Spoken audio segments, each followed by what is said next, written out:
This time we're going to look at the 30, 60, 90 special right triangle. Before we look at our ratios, let's take a look at using the Pythagorean theorem to find a missing side length. So in this example, we have a leg that is half of the hypotenuse. 5 is half of 10, or the hypotenuse that's double one of the legs. Now in that case, we know that it's not going to be isosceles because the hypotenuse is not square root of 2 times the leg. Let's use the Pythagorean theorem to see what the pattern should be. C squared equals A squared plus B squared. C is across from the right angle, so the C is 10. And the A squared plus B squared are the other two legs. I'm going to call this missing leg X, so we have X squared plus 5 squared. 10 squared is 100. 5 squared is 25, and subtracting 25 from both sides, I get 75 equals x squared. We take the square root of both sides. 75 is not a perfect square, so I can rewrite it as a perfect square like 25 times 3. The square root of 25 is 5, and I have a 3 left over. So the leg is 5 times the square root of 3. Now, anytime we have a leg that is half of the hypotenuse, we will always have that the other leg is square root of 3 times what the first leg was. And that's the relationship in our 30, 60, 90 triangle. Looking at a more proportional picture, notice that the angles will be the acute angles of the right triangle will be 30 degrees and 60 degrees in order to have one of the legs to be half of the hypotenuse. Then the longer of the two legs is always going to be times square root of 3. So what we want to make sure is that we focus on the short leg. We consider that our starting leg or the first leg that we need to look at. So across from the smaller of the acute angles, we look across the triangle, and that is the short leg. So I will be referring to the short leg quite often because we always need to find it first. Let's make a note about that if we don't have it, we always find this first. Once we have the short leg, then we can easily find the hypotenuse and the long leg. Remember, the hypotenuse is across from the right triangle, or the right angle. And then, of course, the other leg is the long leg. It's longer than the short leg, so it's the long leg. Let's take a look at how we can use these shortcuts instead of using Pythagorean theorem. In these examples, we're going to find the missing side lengths for each triangle.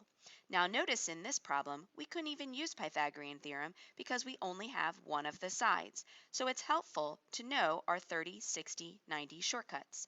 Now I always start by identifying the short leg. Look at the smaller of the acute angles, 30 degrees, across the triangle. This leg right here is the short leg. Now we already have that. It says 14, so that's good. Let's remind ourselves of the shortcut. From the short leg, it's 1, to the hypotenuse is 2, and the remaining side, or the long leg, square root of 3. We always, well, we could do either side first, but it's easier to go from the short leg to the hypotenuse. So I'm going to go from the short leg, which is 14, to the hypotenuse by multiplying by 2. 14 times 2 is 28. Then the long leg is square root of 3 times the short leg, 14 times square root of 3. And there it is.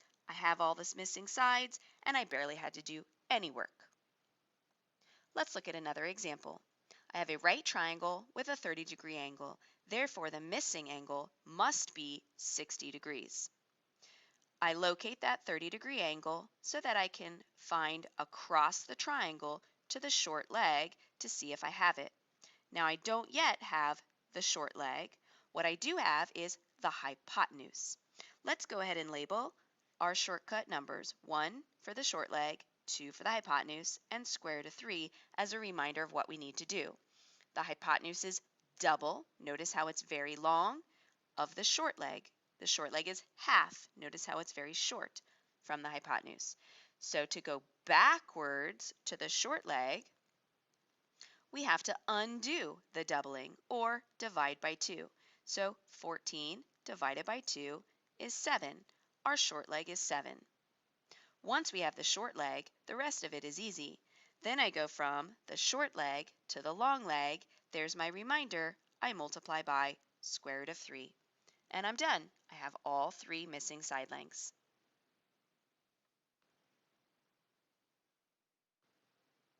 Let's take a look at a couple more examples. Again, I have a 30, 60, 90 triangle, so let's do our shortcuts. From the 30-degree angle, I identify the short leg. That's this side right here, the short leg.